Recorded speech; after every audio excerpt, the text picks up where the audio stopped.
you for attending today's webinar, The Senior Living Industry, a Proactive Look at the Future. I am Chandra Redwine. I am the project coordinator for the Senior Living Solutions team here at True North. Before we get into the conversation, I just want to say a big thank you to all the healthcare professionals working the front lines. I speak for all of us when I say you are our heroes. The senior care industry is facing unprecedented challenges, and our clients have been facing numerous obstacles, including skyrocketing tags and claims, insurance non-renewals, litigation, staffing issues, and COVID-19 on top of an already troubled market. Before we get into the conversation, I would like to take just a few minutes to introduce today's panel. Jeff Pope has almost 20 years of experience in the benefits and workforce space and is currently one of the practice leaders at the Senior Living Solutions team and also holds several other leadership roles here at True North. Jeff, would you tell us a little bit more about your role and your unique perspective? Sure. Thanks, Chandra. Again, my focus is really on the workforce and benefit space within the senior living industry. But I really look at it through two different lenses, professional, again, in the workforce and benefits area, but then both personal as well. My better half is actually a nurse in the industry. So I get to hear about all the challenges on a daily basis and just some of the struggles that they're going through. But on the flip side, I also really get to hear all the great things that they're doing for their clients, the industry, and they really are true heroes. So I really get to see that from a unique perspective. So really have a passion around serving the industry. Thank you, Jeff. Next, I'll go to Julia. Julia Garvey has 8 years of experience in benefits, specializing in the senior living niche, as well as other responsibilities within True North's organization. Julia, tell us a little bit more about yourself and what stands out most to you right now. Thank you, Chandra. There's a lot of things standing out to me right now. There's so much going on in the world around us in our own country. We have an unstable work environment. We've got an upcoming election, just to name a few. We've got so much going on, comorbidity due to COVID. So there's a couple of things that stand out in my mind that attracted me to the senior living niche. A few years back, we were dealing with my father being in and out of rehab facilities. And I just noticed how caring and compassionate the workers were, which made me take an interest in their environment and want to learn more about what they're doing. And then about a year ago, I was tasked with the mission of discoveries for 33 facilities in Iowa, part of one management company, kind of learning what's going on in their day-to-day lives. And so here we are. It brought me to senior living, working with different facilities. Thank you, Julia. Next, I'd like to introduce Lindsay. Lindsay Cardenas is one of the newest members of the True North team. Lindsay has a background in human resources and, as luck or unluck would have it, entered the senior living space at a tumultuous time. Lindsay, will you share the view from your perspective and tell us what has drawn you to this space, especially at such troubling times? I like to joke that I'm second generation senior living. So my mom and her sisters, my aunts, have worked frontline senior living for my entire life. So this is just a world that I've always been around, especially from a volunteer perspective. And then a couple of years ago, one of those aunts was diagnosed with early onset dementia. So that really added another layer for our family. We were looking at it from a consumer lens. We are looking at care and cost and what resources were available to us. And then that led me to just this opportunity with True North. I feel like this has given me an opportunity to make a change within the industry. And then as far as joining at this time, I think, actually I feel very blessed. I know that it's been a crazy time, but because of that, I've just really seen this organization shine. I think that the workers within the homes are starting to get the recognition that is very much deserved. There's a lot more spotlight on that. And I've been able to have conversations with leaders that are looking to change the way that they're doing business, or maybe we're a little bit ahead of the game and they're happy to share that information. So Thank you, Lindsay. We're really glad to have you as part of the conversation today. And last but not least, we have Joe Hancock. Joe is our industry veteran here with over 30 years of experience. He is the principal and practice leader here at True North with over 20 years spent just in the senior living space. Joe, you have a unique perspective of having already seen several hard markets and now these unprecedented times. Will you share with us what has been the most impactful to you over the years, and what you're seeing as we move through these current challenges? Thank you, Chandra. As I look back on the 20 years that I've specialized in this niche and seeing the different, hard markets as they've come and gone, and the insurance marketplace is very cyclical in nature, and specifically with the professional and general liability. And prior to COVID, we were already in an 18-month correction, and that was really specific to localized territories. Our offices, are based right in Illinois. So as a result, we started seeing the marketplace start to take dramatic jumps in pricing. Accounts that I was, writing for $1,000 a bed skyrocketed to $3,000 and $5,000 a bed. And at the same time, we had deductibles increasing from $25,000 to $50,000 to $100,000. And it just seemed like there was no end in sight. Just when we were hoping that as we got into that 18 months, that we would see, start seeing some leveling off and plateauing of the market, and with it going ahead and being start adjusting back down, we were hit with COVID, and that's been a complete game changer, and the industry is never seen anything to the effect of that. As we look at last hard markets, we try to see what clues would show us, how long it would be in there, what would it take us to pull out of that marketplace. And COVID now has totally, tossed it up into the air. But, and that was just, locally. But now as we see it affecting us on a national basis, it's not only touching the professional and general liability marketplace, we're seeing it expand to the work comp and employer practices, because as the states have tried to push that responsibility back to the insurance carriers to pay for the COVID, we're seeing legislation vary by different states, whether the executive orders are in place. So it's been so different than what I've experienced. And, from an insurance carrier's perspective, there is no way actuarially to be able to price for a pandemic. So we're seeing them now retract.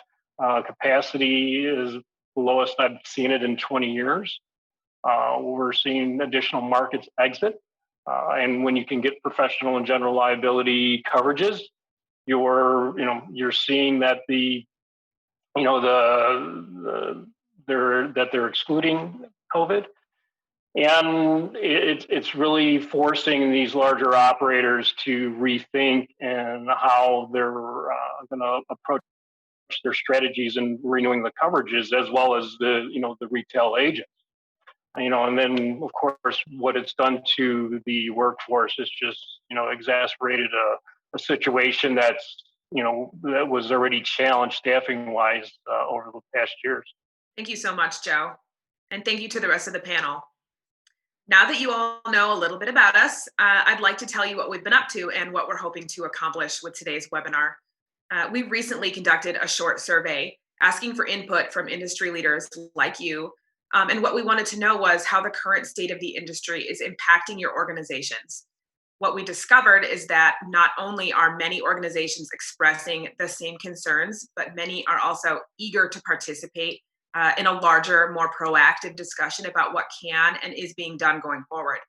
So our intention is that this is the first in a series of webinars in which we will sit down with industry insiders and leaders for proactive discussions around the state of the senior care industry. One of the questions that we recently asked was, what is the most pressing challenge facing your senior care organization? And the most resounding answer we continue to receive was around staffing and attracting talent. So I'm going to pitch this to the panel now. What are your thoughts in regards to talent and staffing? Chandra, I'll take that one from a workforce and benefits perspective. I think it's really no surprise that staffing and retention really remains the number one workforce issue, for senior living organizations. And, as Joe mentioned, I think COVID has just really fueled that particular issue. And unfortunately, it's come about at a time where competition for talent in the senior living industry is at an all-time high, and talent's maybe even looking outside the industry right now for different opportunities. So I think the other thing COVID's actually done as well is it's really exposed organizations who maybe don't have a lock-tight attraction retention strategy or a really strong, robust benefits offering. What we're noticing with our clients and just with organizations that I'm talking to right now, their employees are really becoming better consumers. They're asking a lot more questions. They want to know what their benefits are available to them. They're really asking senior living organizations to do more with less from a benefits perspective. And I think a lot of that's coming about because a lot of these folks could really see themselves using their health insurance plan for the first time, whereas before it really wasn't much of a consideration. So really a lens right now on offering robust benefits plans. And it's really, I think, exposing the organizations who aren't doing that. That being said, when I work with, top clients, really kind of study organizations in the industry that are doing it the best.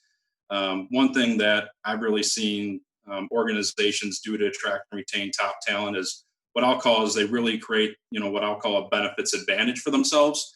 They're really making sure that not only their benefits align with their corporate goals, but also their workforce. And I'll give you a quick example of that. One of the other things that we hear about all the time and was one of the survey questions as well was, the benefits are really expensive and don't necessarily align with the workforce's overall pay structure. So it's creating this, vicious cycle when it comes to turnover. And I think a lot of organizations right now really need to focus on a robust benefits offering.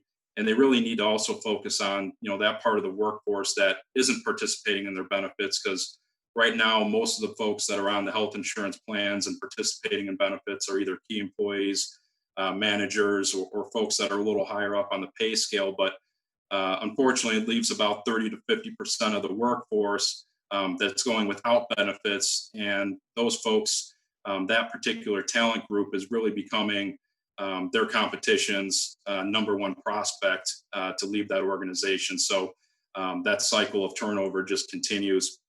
I'd say probably the other thing too that we're seeing a lot that COVID's really brought about as far as attracting, retaining employees and different strategies are EAP programs, so employee assistance programs.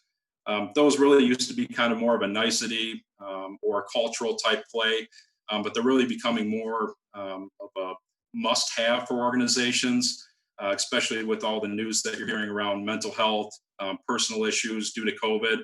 I think it's really important that organizations show their employees that they care for them and they're thinking about them. So those employees can talk to someone 24/7, whether it's around personal issues, mental health, stress due to the pandemic. Again, I have a better half who works in the space, and it's definitely a stressful environment right now. But that EAP program will really help them, come to work the next day refreshed, feeling better about their mental health, and really becoming a better, more productive employee, and really, again, feel better about themselves, just in general as well. So coupled with that, I'd say employee advocacy is another thing I see organizations do really well, along with the EAP program. So maybe helping an employee who's got a really tough claim situation, a major medical event that's going on in their lives, really touching base with that employee to kind of help them through that situation, or even just helping employee manage, their current health conditions so it doesn't become something major or, a major claim as well. So the last thing I'd say that organizations who do really well with, reducing turnover, and I'd say this is crucial out of everything I said, is they're great at communication. To me, communication is the glue that really holds all of that together. You can have the most robust benefits package that's out there. You can make sure it aligns with your corporate goals and your strategies. But if you aren't over communicating your brand, if you're not over communicating the benefits that are in place, if you're not touting all the rewards that you have in place for all of your employees, and on a consistent basis, not just once a year at like an open enrollment, but if you're doing that regularly in some sort of campaign structure, those are the organizations that I see are really reducing turnover, is when they they take all their strategies and they over communicate them to their employees. Thanks, Jeff. I want to add where you touched on about that virtuous cycle, because from a risk management perspective, we're seeing and looking at the claims, and when you do the analysis of those claims, whether it's a professional general liability, the work comp, we see that it's all relates back to training. And as we look at how do we take a facility, an organization, and put that into a virtuous cycle, and at the top of that cycle is exactly what you were talking about from the employee benefit standpoint. But from the risk management side, we look at how quick, the quicker that we can get the workforce trained and that speed of proficiency, we can know that we can train and develop good habits. And with those good habits, will empower the employees to make better decisions. And as a result, that will start to reduce claims, tags, fines, which can have a dramatic impact in the organization, not only from a culture standpoint, but then as you see that how the increased star ratings, and you become that brand that not only from where an employee wants to come work at, but also where you want to put your loved one for care. Because all of that, as you go around this, the cycle, will help in reducing your professional and general liability claims, your work comp claims, which equates to lower premiums. We're now increasing your star ratings, which improves your margin.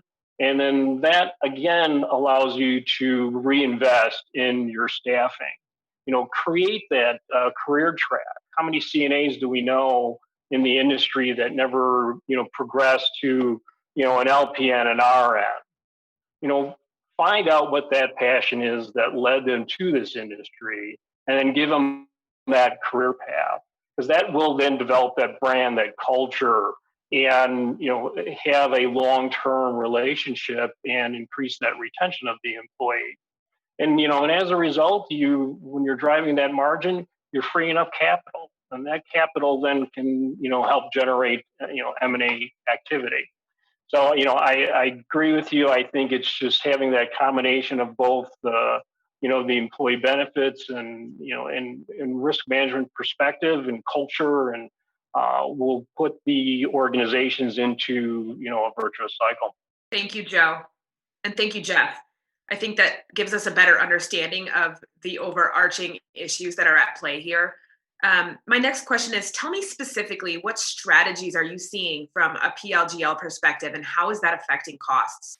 Well, I'll take that, Chandra. The strategies have been evolving, especially a lot during the last 6 months. COVID has forced larger operators to look at alternative ways to finance risk.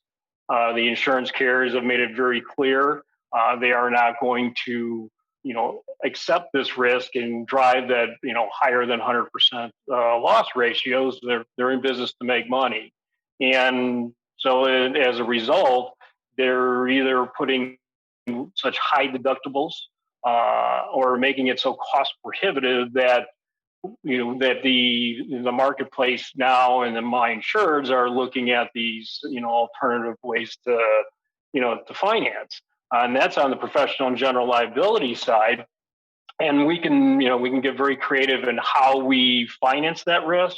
It's really sitting down and doing a thorough discovery to figure out what is the best method. There are several out there, but at the same time, with especially in hotspots, we're seeing for the first time that not only do larger operators have to look at creative ways of financing their professional and general liability premiums, they're also facing the same decisions and strategies on the work comp side. And as the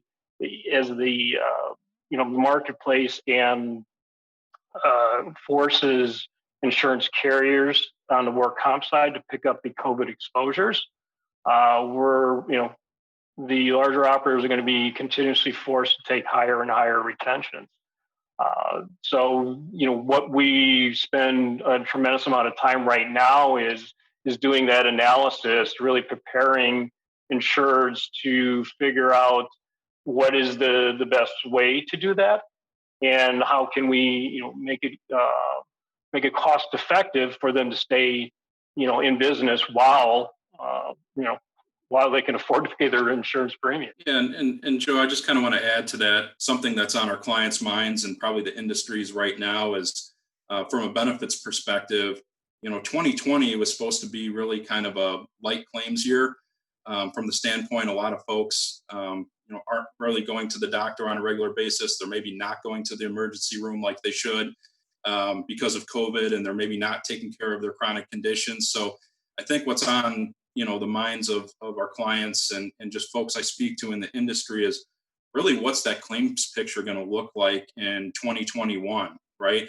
Are we going to have a flood of claims because now people are feeling more comfortable, going to the doctor, or, is there going to be a vaccine and now, they're going to go get the care that they've been waiting for, and there's just going to be a influx of claims coming through. And then I think secondarily, those folks that maybe aren't taking care of those chronic conditions because of COVID, does that become a large claim in 2021 that, the plan really isn't, necessarily expecting? So I think there's a lot of questions around that. And I think right now, organizations should be thinking about, what's their strategy going into 2021? What creative ways do they need to take a look at maybe alternative risk financing? I know something we worked on with clients in the past is really teaching them a better way to pay claims on a self-funded basis that has really been able to reduce their large claims by over 30%. So do you need to get aggressive because you expect there to be large costs in 2021? You need to look at some sort of alternative risk financing strategy, like I just mentioned, or, one of the easiest and quickest ways for folks to really reduce their costs too is their pharmacy benefit manager, their PBM. Is to really do an analysis around, their PBM, take a look at what type of contract they're on today. It's a really tricky space in pharmacy benefit manager space. And we also know that RX costs are really kind of on the rise at an unprecedented level. And then again, with all these experimental drugs with COVID, what does that look like in the future? So that would be one suggestion, is to kind of start there. Look at what type of contract you have. Is it a spread or a pass-through model? Are you getting the rebates, or are those going to your TPAs? Those could be, hundreds of thousands of dollars sometimes in savings, or even, taking a look at your population. We know this industry has, many, many locations, typically throughout many geographical areas. Are you seeing some, as you mentioned, just to steal a phrase, hotspots, in your pharmacy usage, where folks are going to the most expensive pharmacies? And can you look to redirect that care to maybe, another pharmacy that's a lot less expensive for those employees and for your plan as well? So just some things to be thinking about from there. I think wellness is part of that as well, from more of a cultural standpoint. But one thing that I'm also really big on is loss control. Really having Joe, you mentioned having a risk management strategy there on the loss control side.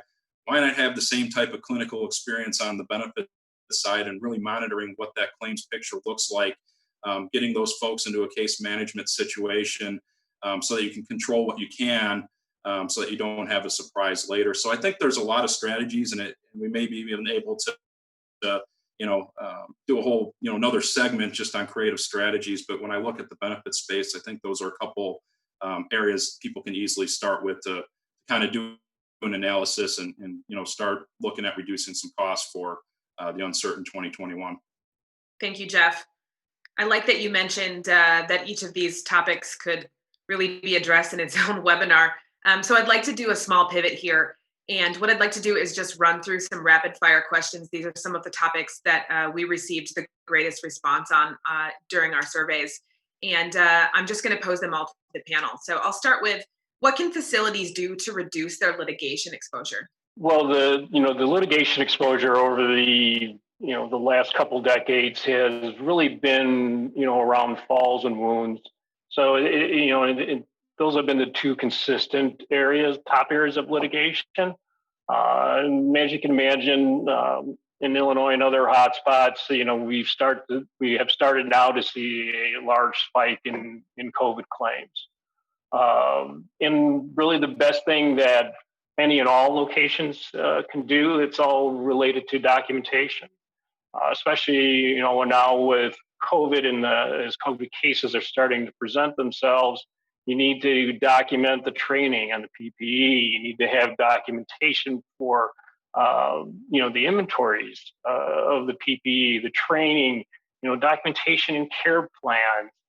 You need to have a clear and findable records for your public health and CMS visits, on infection control surveys, and copy of all training and in-services.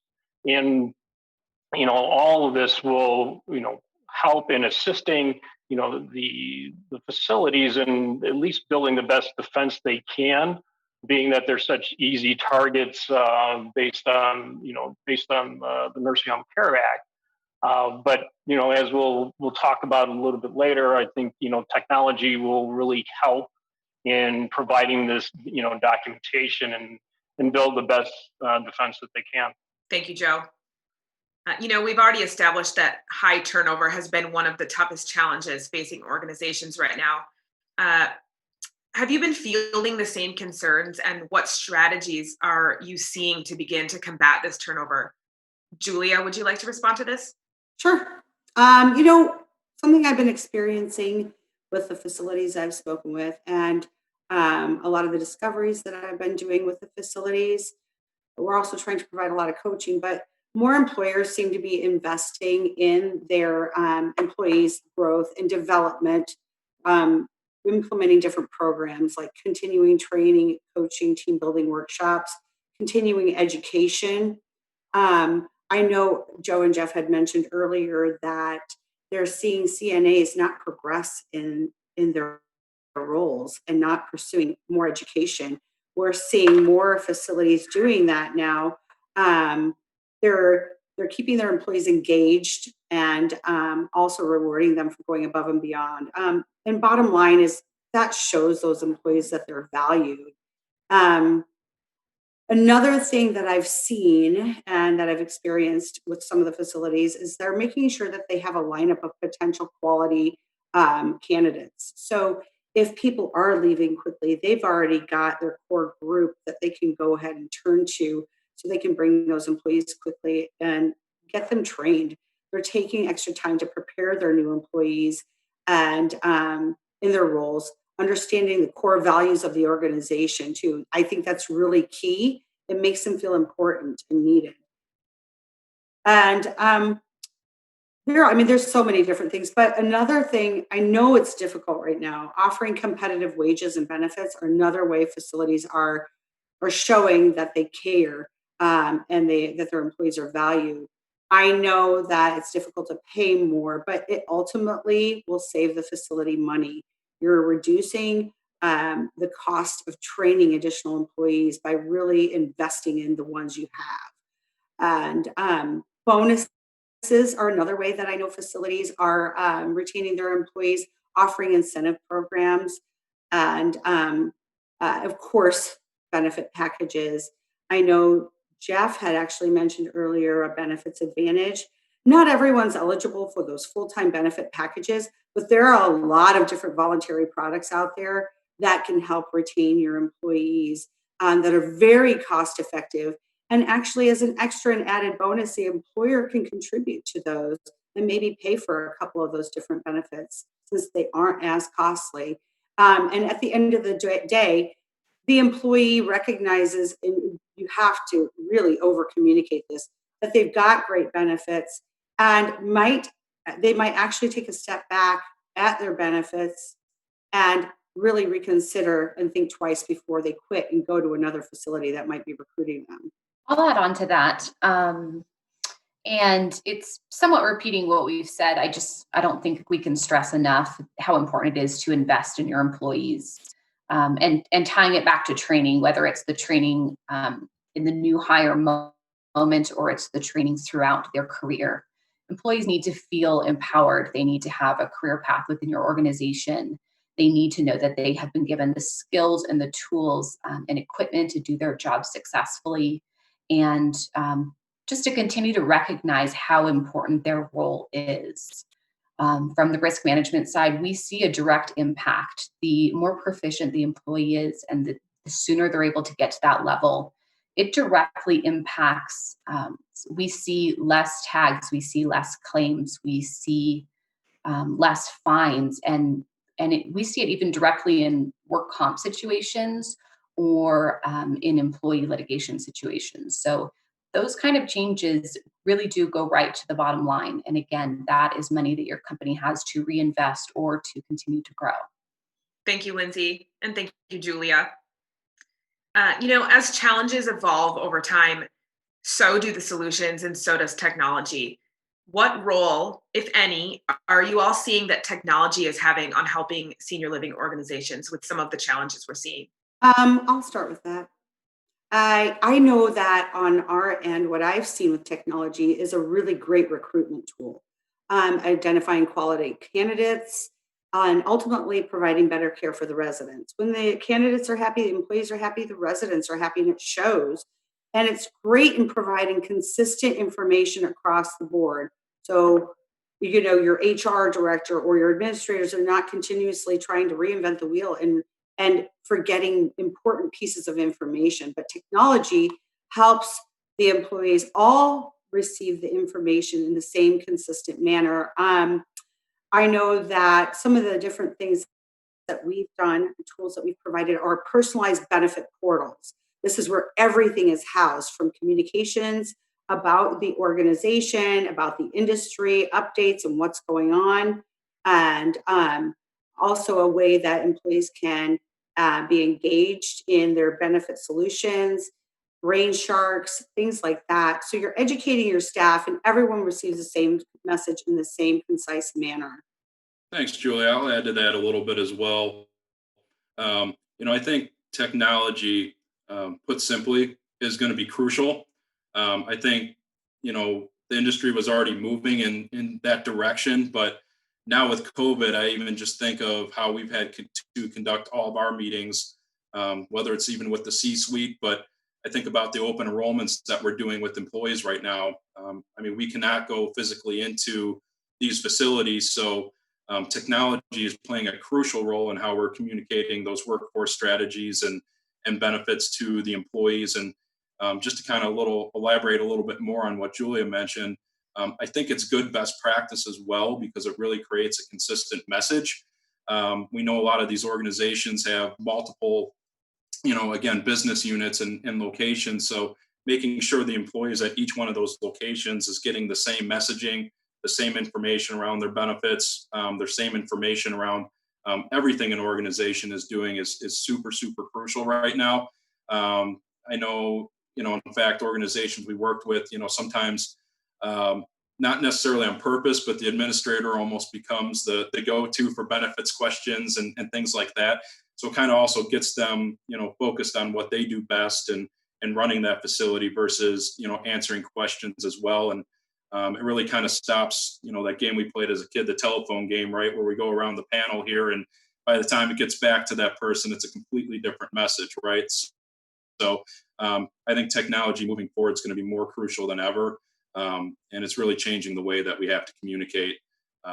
Yes, Jeff, and Julia, to build off of what you're saying from a risk management perspective, I see that as the biggest tool that's going to be utilized as part of your risk management program. I don't see how going forward from a carrier perspective, from an employee perspective, an employer perspective, that you need and will have to have in order to create best in class habits, a technology solution. The technology will help in creating that consistent training and approach. It'll make sure that it's done on a timely basis. And, especially as we've seen now COVID and not being able to, communicate and and having effective communication strategy to get to all the employees. As COVID was, the CDC was changing the COVID guidelines on a, it seemed like on a day-to-day basis. The companies that did have a technology platform were successful instead of the old traditional way of going out to each location, making sure that you're training each, staff, or is it a train the trainer approach? And, it ties back to the telephone game you were just, talking about. And again, that varies by different administrators or, different buildings, their interpretation of it.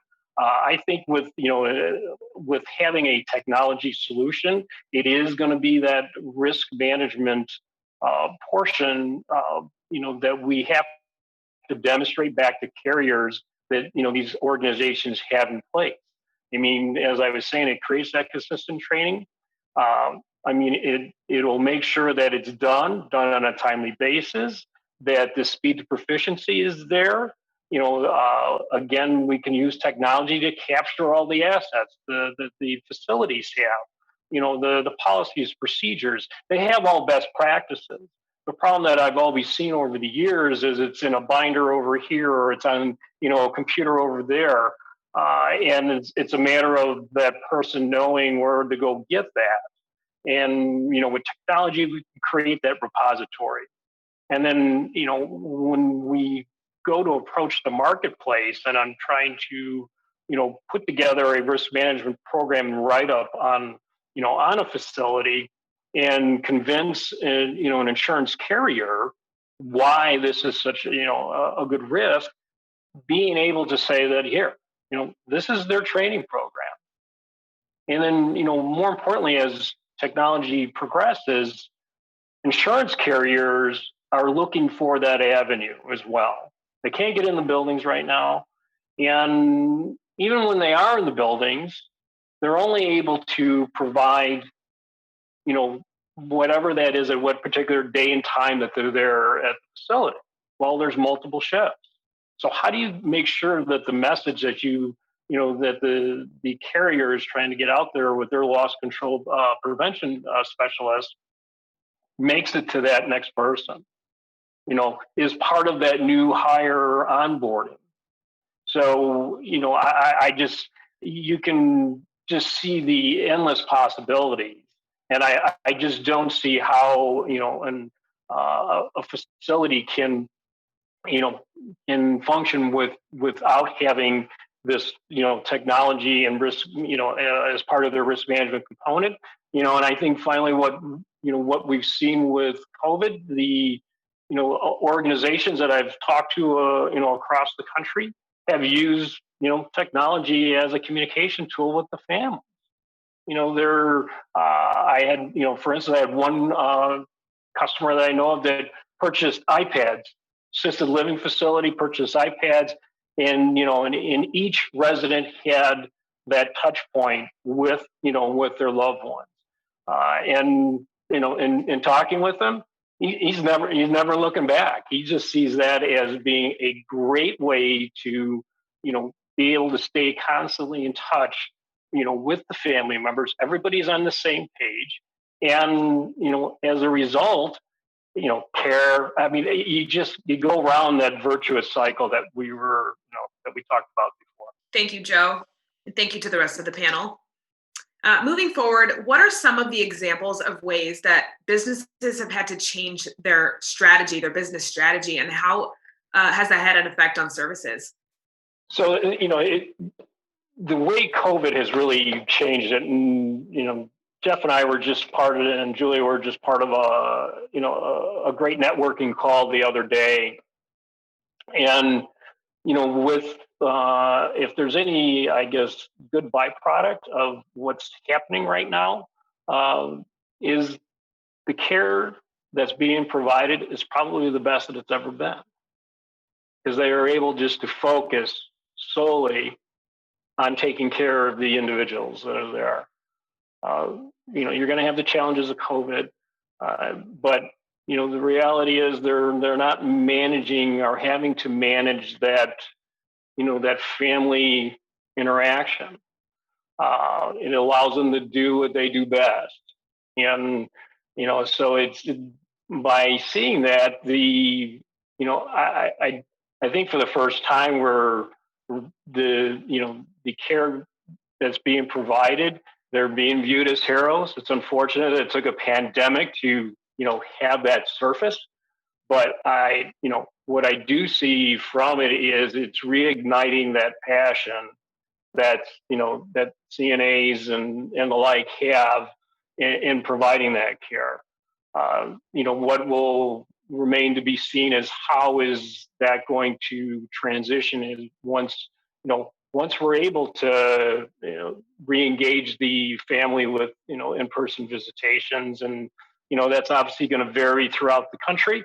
But as we get that vaccine and as we get through 2021, I think it's going to be a good purging that's occurring in policies, practices, procedures, and and how care going forward is is going to be deployed. Thank you, Joe. That's an interesting perspective. I'd like to pose this next question to Jeff. Jeff, health insurance premiums are high for the wages that employees are making. What are some strategies for controlling these costs? Yeah, thanks, Chandra. I mean, I think I just kind of have to go back to what we spoke on a little bit earlier and just kind of reiterate. I think it's really important to focus on not just the employees that can afford it, but as Julie also mentioned, the folks that can't afford it today, which is about 30 to 50% of the population. So I think focusing on PBM strategies, pharmacy benefit management strategies, like I talked about, taking a look at maybe some alternative risk financing strategies that you can put in place for 2021 to really reduce those costs. And then, loss control and claims management is huge, right? So we always talk about that on the risk management side, but I don't always see organizations doing that on the benefits side, right? So how are you analyzing your current claims and not just reading off on a quarterly basis what those are, but on a monthly basis, really taking a look at what's going on with that overall population, where are the risk factors, where are the red flags, and not only just the large claims that already happened, but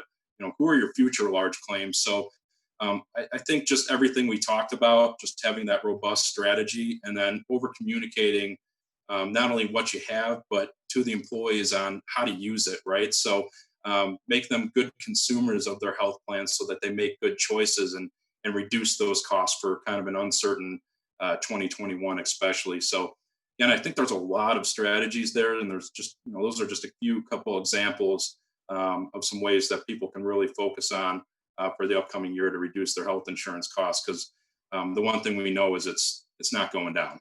Thank you, Jeff.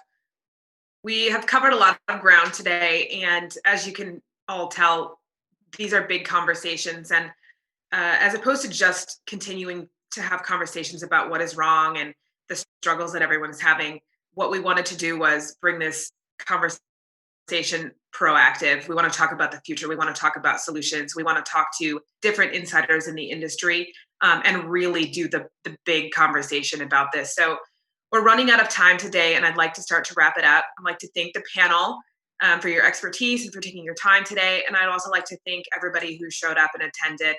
Thank you for taking part in this conversation.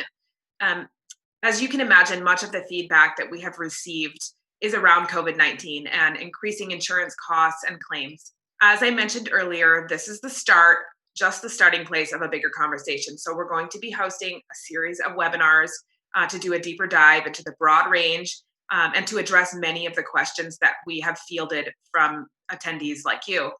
Based on your feedback, our next webinar will be focusing on insurance cost reduction strategies. So watch for that. Look for future invites and events. We would love to have you here again. We would also love any suggestions you have for topics you'd like to talk about, or if you would like to participate in the conversation, we would love to talk to you about that as well. Look for future surveys. Thank you for attending today's webinar, and we hope to see you again throughout the rest of the series.